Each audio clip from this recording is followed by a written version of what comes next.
বিসমিল্লাহির রহমানির রহিম।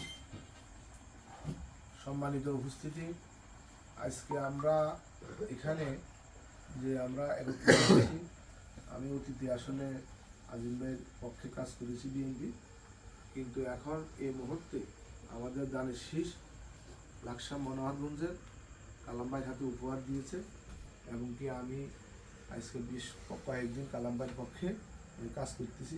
কালাম ভাইয়ের হাতে হাত রেখে আমি দানের শীষের পক্ষে কাজ করব। আর আমাদের কিছু লোকজন কিছু বিভ্রান্তি, অন্যান্য লোকেরা বিভ্রান্তি ছড়াইয়া আমাদের কিছু লোকজনকে তারা বিভ্রান্তিকর অবস্থা ফেলে দিছে। আমি তাদেরকে আজকে ডাকি আমি আবার বসছি ইনশাল্লাহ সবাই আমার সাথে একমত হয়েছে, সবাই দানের শীষের পক্ষে কাজ করবে এবং কি সবাই কালাম ভাইয়ের পক্ষে কাজ করবে। আমরা অতি দ্বিধাদ্বন্দ্ব ভুলে যাইয়া আমরা সবাই দানের শীষের পক্ষে কাজ করব এবং কি সবাই আমরা কালাম ভাইয়ের পক্ষে কাজ করব। এই আমাদের মার্কা কি? দানের শীষ।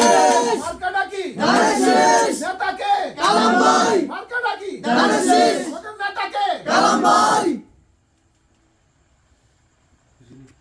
ঠিক আছে নাইনি দে আয়া আরে কত লনি বিশিটি উড়িছি একটা মিছিল উঠেছে ওইসে না লাগে ওনার বেছে নেবে এসে উড়াইলে না কম জিয়া সনে কলাই করো জিয়া সনে কে বলে রে জিয়া নাই জিয়া আছে বাংলা এক জিয়া লোকান্তরে লক্ষ জিয়া করে করে লাকসাম মনোহরগঞ্জ ঘটনা তাজুন আছে কঞ্চনেতা কালাম ভাই জোরে বলো কালাম ভাই জোরে কালাম ভাই কালাম ভাই কালাম ভাই কালাম ভাই জোরে বলো কালাম ভাই ঠিক আছে